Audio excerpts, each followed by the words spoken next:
আজ 16ই আগস্ট 2025 সকাল 7টা। এখন আমরা ছুটে চলেছি বম্বে রোড অর্থাৎ NH-16 ধরে কোলাঘাটের দিকে। আমাদের আজকের গন্তব্য ঝাড়গ্রামের কাঁকড়াঝোড়। দুই বন্ধু সপরিবারে বেরিয়ে পড়েছি গাড়ি নিয়ে। আমার বন্ধু শিখে ও নিজেই তার গাড়ি নিয়ে ড্রাইভ করছিল, আমরা তার সঙ্গ দিয়েছিলাম। আমাদের প্রথম গন্তব্য কোলাঘাট, সেখানে গিয়ে আমরা একটু ব্রেকফাস্ট করে নেব।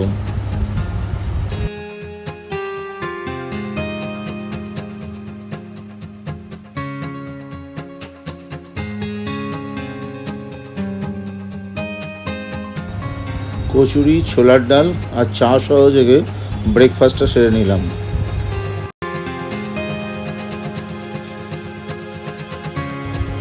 এরপর আমাদের প্রথম লক্ষ্য খড়গপুর পৌঁছানো। ঝাড়গ্রাম যাবার অনেকগুলো উপায় আছে। আপনি সোজা এই রোড ধরে খড়গপুর হয়ে লোধাশুলি মোড় দিয়ে বেঁকে ঝাড়গ্রাম বেলপাহাড়ি হয়ে আপনি কাঁকড়াঝোড় যেতে পারেন। আর একটা রাস্তা হচ্ছে আপনি সোজা ঘাটশিলা চলে যান হাইওয়ে ধরে, তারপর সেখান থেকে বাঁদিকে যে আন্ডারপাসের রাস্তা গেছে, আন্ডারপাসে না গিয়ে বাঁদিক দিয়ে আপনি কাঁকড়াঝোড়ের দিকে যাওয়ার রাস্তা আছে। এতে কিন্তু অধিকাংশ রাস্তাটাই আপনি ভালো পাবেন। রাস্তার দুপাশে এত সুন্দর সবুজ দেখে গাড়ি দাঁড় করালাম আমরা। এরপর দু চোখ ভরে এই সবুজ জঙ্গলকে একটু ভালো করে উপভোগ করে নিলাম।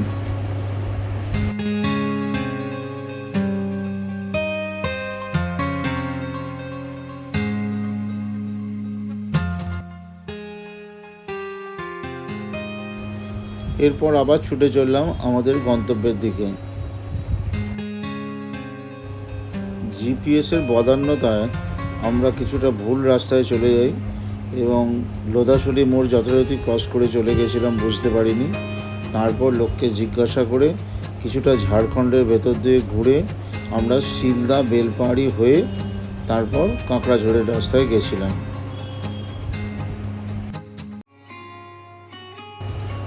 রাস্তার দুপাশের এই সবুজ ল্যান্ডস্কেপ আর নীল আকাশ মন ভরে দেখছিলাম, আর মনে হচ্ছিল যে এটাই বুঝি শরতের পূর্বাভাস।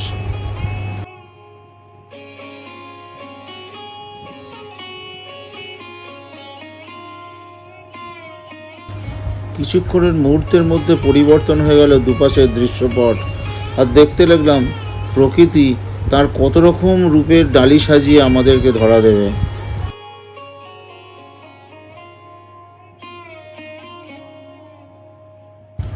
এই রিসোর্টে পৌঁছানোর আগে 15-20 কিলোমিটার রাস্তা একটু অফরোডিং আছে, যদিও মাঝখানে এক জায়গায় দেখলাম কাজ চলছে। আশা করা যায় ভবিষ্যতের উন্নতি হবে।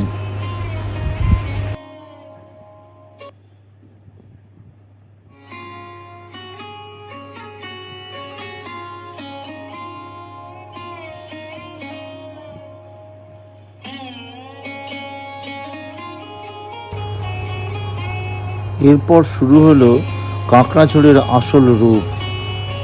কি বলবো আপনাদের, সবুজ পাহাড়, সবুজ ভ্যালি, চারদিক মিলেমিশে এক অপূর্ব প্রাকৃতিক রূপ আমাদের সামনে তুলে ধরেছে। যেন যতই দেখছি ততই যেন প্রেমে পড়ে যাচ্ছে এই প্রকৃতি। আর মনে হচ্ছিল যে আমার আরও আগে আসা উচিত ছিল। বাড়ির কাছে, এত হাতের কাছে এত সুন্দর প্রকৃতি আমরা কেন মিস করি। কলকাতা থেকে কাঁকড়াঝোড়ের দূরত্ব 250 কিলোমিটার, সময় লাগে 5.5 ঘন্টার মতো। অতএব এমন কিছু দূর বলা যায় না।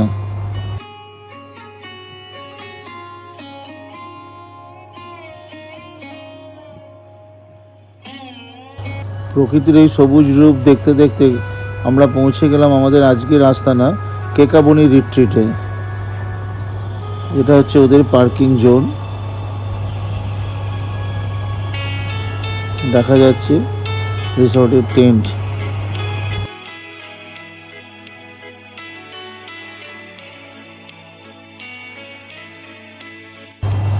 সিকে রিসেপশনের ফর্মালিটিসটা সেরে নিল।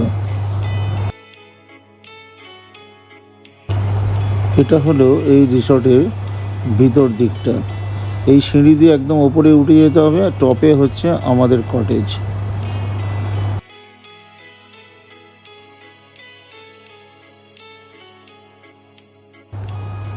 এই জঙ্গলের মধ্যে এই রিসর্টের চারিদিকের পরিবেশটা ছিল খুবই সুন্দর।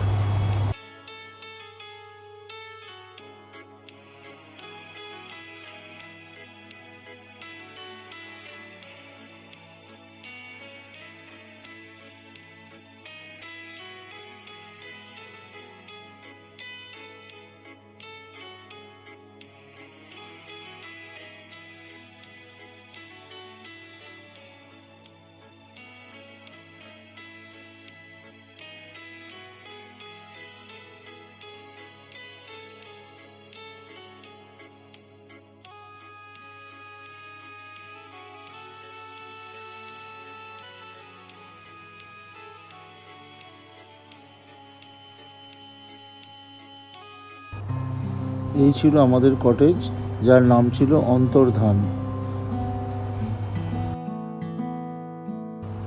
এটা একটা 4 বেডের রুম ছিল। আমরা এতেই 4 জন থেকেছিলাম 2টো রাত্রি।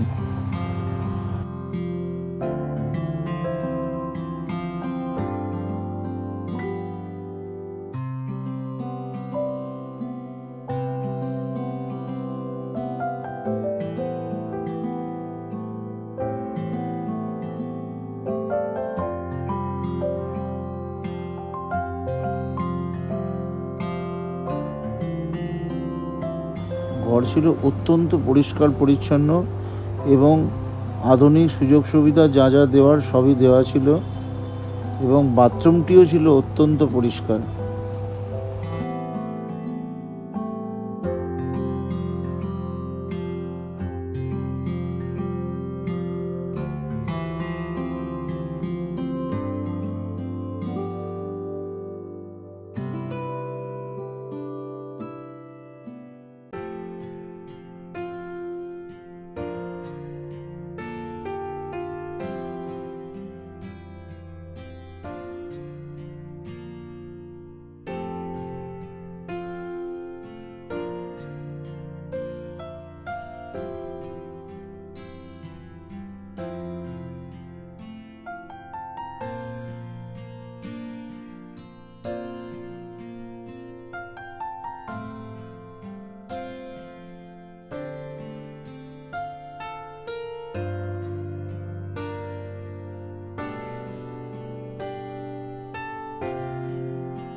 এরপর আমরা চলে এলাম ডাইনিং রুমের লাঞ্চের জন্য।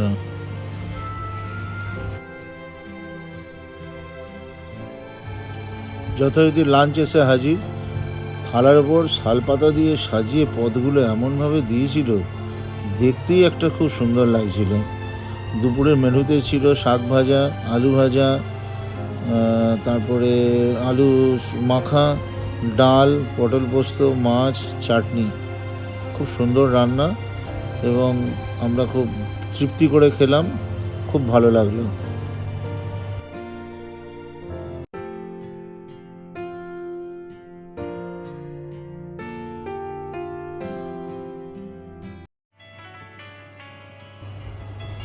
খাওয়া দাওয়ার পর একটু হাঁটাহাঁটি করার দরকার ছিল, সেই জন্য ঠিক করলাম রিসোর্টের ভেতরটাই একটু চারপাশটা ঘুরে দেখি।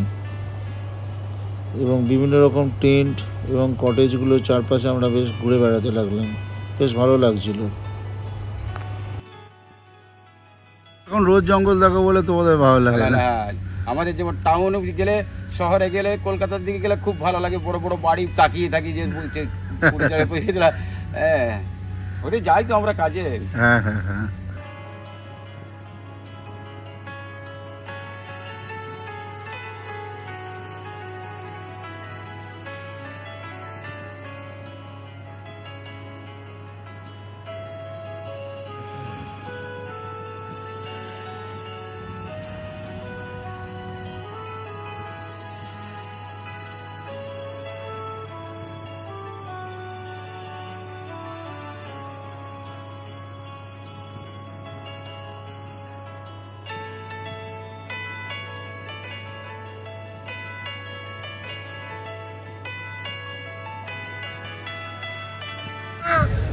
এটা ছিল কেকাবনি নামের সার্থকতা।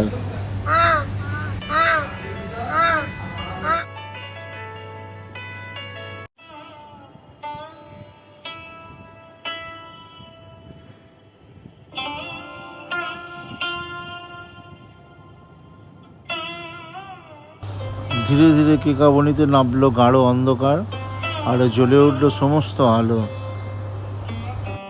তৈরি হলো এক মায়াবী পরিবেশ।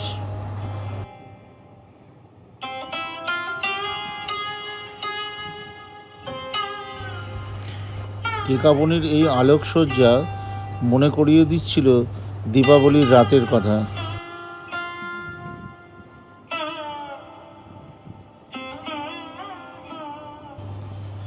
কেকাবনির রাতের এই মোহময়ী রূপ আপনার মনকে নিয়ে যাবে এক অন্য জগতে।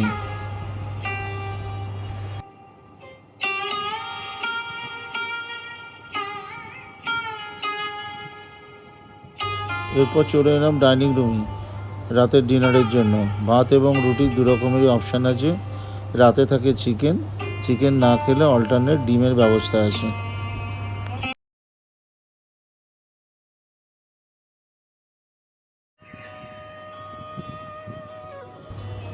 আজকে সকালবেলা এখানকার একটা লোকাল গাড়ি নিয়ে আমরা বেরিয়ে পড়লাম বেশ কিছু কাছাকাছি সাইট সিন করতে।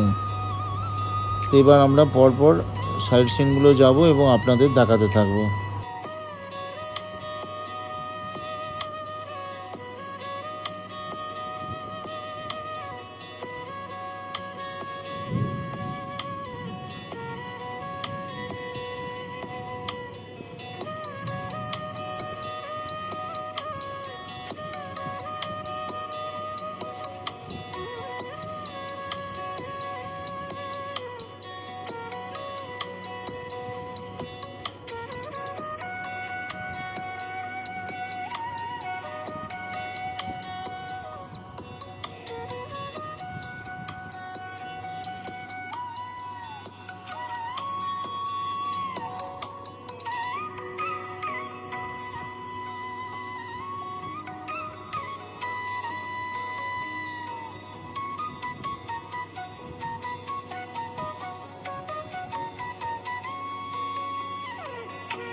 ওয়াটারফল দেখে আসার পর অসম্ভব জোরে বৃষ্টি নামলো।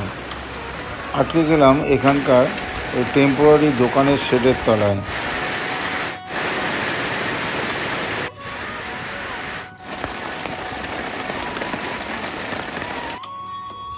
এই হচ্ছে মন্টু সিং। ঝাড়গ্রামে যদি আসেন এর গাড়িতে ঘুরবেন, এর ফোন নাম্বার এবং নাম আমি স্ক্রিনে দিয়ে দেবো। আমরা অবশ্যই যোগাযোগ করবেন, যা ঘোরাবে অন্য কেউ পারবে না। এরপর আমরা কটেজে ফিরে এসেছিলাম, কিন্তু আসার পর সেখানেও নামলো অঝোরে বৃষ্টি। তবে এই শাল জঙ্গলের মধ্যে যে বৃষ্টির কি মাধুর্য, সেটা না উপভোগ করলে বোঝানো যায় না।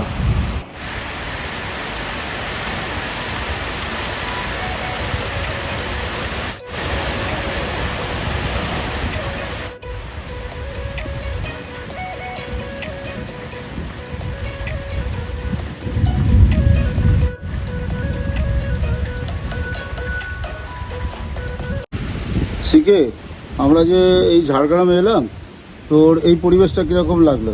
অসম্ভব, মানে আমি ভাবতে পারিনি এখানে আসার পর আমি রিয়েলাইজ করলাম, মানে বেলপাহাড়ি শুনেছি খুব সুন্দর, এই শালপিয়ালের জঙ্গলে মানে অসাধারণ একটা রিসর্ট, মানে আর আজকে যে ওয়েদারটা হয়েছে, জাস্ট আনথিঙ্কেবল। আমি এটা মানে রেকমেন্ড করছি যেন সবাই এখানে একবার অ্যাটলিস্ট এসে ঘুরে যায়। আর এইখানকার যা পরিবেশ আমি বুঝতে পারছি, হ্যাঁ, মানে চারিদিকে ময়ূর ঘুরছে, শালের জঙ্গল, তার মধ্যিখানে মানে পুরো, আমি এটা মানে রেকমেন্ড করছি। আমাদের এই চারমূর্তি ভ্রমণটা কেমন লাগলো? ভীষণ সুন্দর লাগলো। স্পেশালি বলতে হয় এই কেকাবনি রিসর্টটা এত সুন্দর, মানে একদম শালের জঙ্গলের মধ্যে, আর এদের আতিথেয়তা, খাবার দাবার ভীষণ ভালো, আর সিনিক বিউটির তো মানে কোনো তুলনা হবে না, এত সুন্দর।